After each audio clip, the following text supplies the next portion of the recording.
Good morning. Yesterday I started a study in Luke chapter 5, starting in verse 17. This is part 1 of it. And it came to pass on a certain day, as he was teaching, that there were Pharisees and doctors of the law sitting by, which were out of every town in Galilee and Judea and Jerusalem. And the power of the Lord was present to heal them. And behold, men brought in a man who was taken with a palsy, and they sought means to bring him in to lay him before him. And when they could not find a way by which they might bring him in, because of the multitude, they went upon the housetop and let him down through the tiling with his couch into the midst before Jesus. And when he saw their faith, he said unto them, Man, thy sins are forgiven thee. This will be part 1. The power of the Lord was in this house to heal everyone there, every Pharisee, every scribe, everyone there. Later in the verse, we'll find out that only one person got saved, and that was the person, that man on the bed. And so he saw their faith. Jesus saw their faith. He not only saw the man's faith for having faith in his friends to carry him when they offered help, but he also saw the faith of the men carrying their friend. We've got to be willing to accept help, and we've got to be willing to help. We've got friends who are suffering in addiction who need us now more than ever, and we need them more than ever. We cannot do this alone. When we do, we fail. We fall, we crash out, we do everything you could think of wrong happens because we try it on our own. We don't have to try this on our own. Addiction was a solo career, a lone ranger sport. Recovery isn't.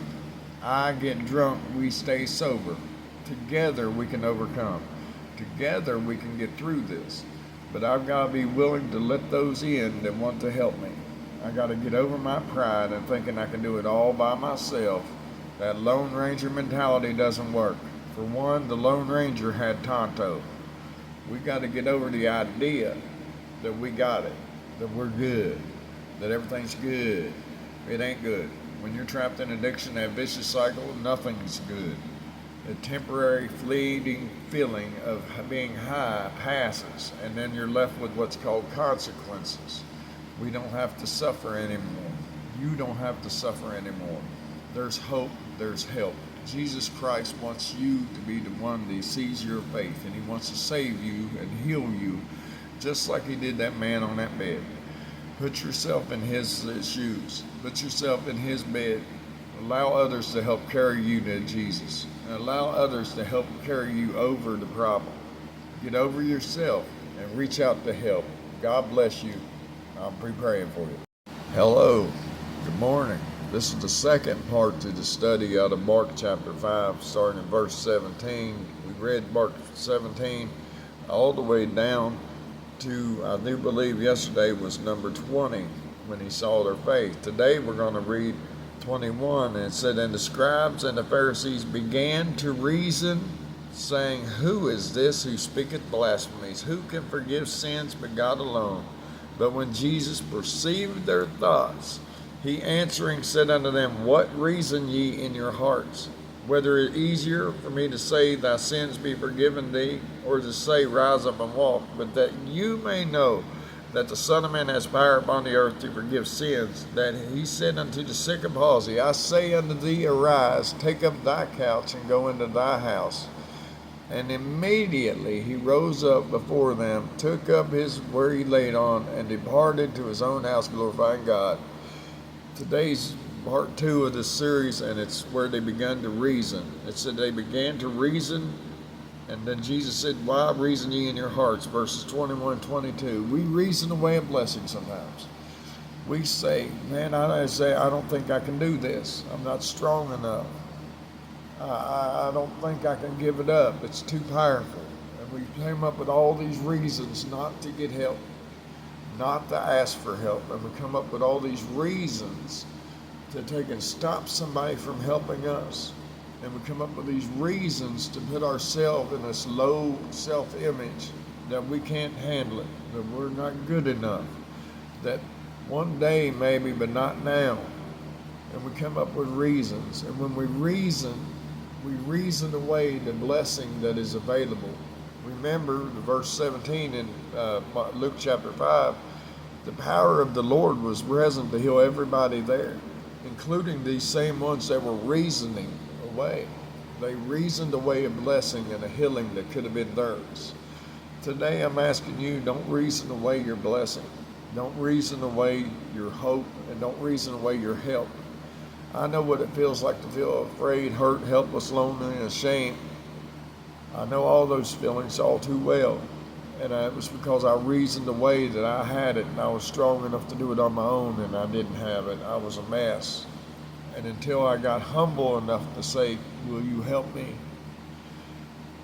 Then, and only then, did things start falling into place instead of falling apart.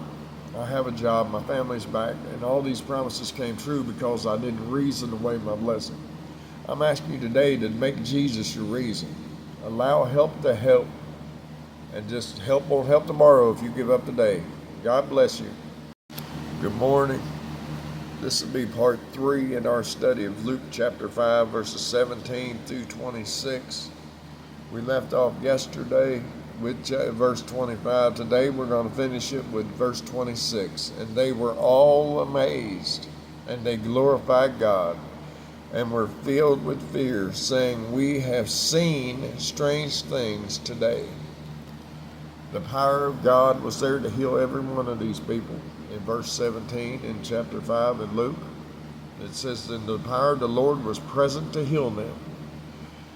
But all at the end of it, they said, we have seen great things. They were spectators and not partakers.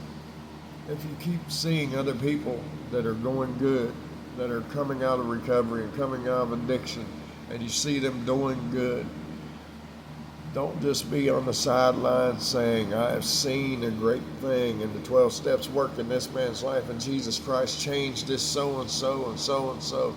Don't just be a spectator. You too can be a partaker. And all it takes is you being humble enough to say, help me, and accepting the help, and then putting in the same amount of effort that you use chasing dope or alcohol, and that you're fighting for your recovery because you're fighting for your life. That daily reprieve is a daily reprieve from a death sentence. And God wants to give it to you, and your friends want to give it to you if they're the ones wanting you to get sober.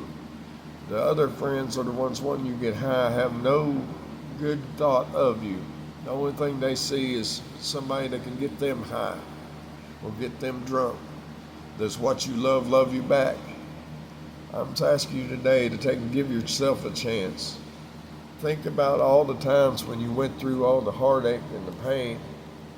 How many of them friends were there at your lowest moment? Not when you was coming out of it wanting help, but when you was dead in the middle of it, with that needle in your arm or that line in front of you or that nice beer in front of you.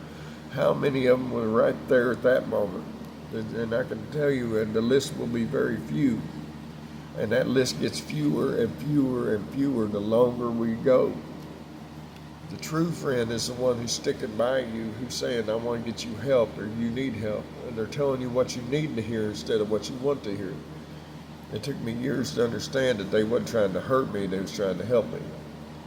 Today I'm asking you to give help a chance, to give God a chance, and give grace a chance, and give 12 steps a chance. Give whatever it takes to get you out of the rut you're in, give it a chance. Don't reason away your blessing. Let your faith be seen by trying your best. Give it a shot and watch what happens. God bless you. And I got you in my prayers. You keep me in the prayers. You have a great day.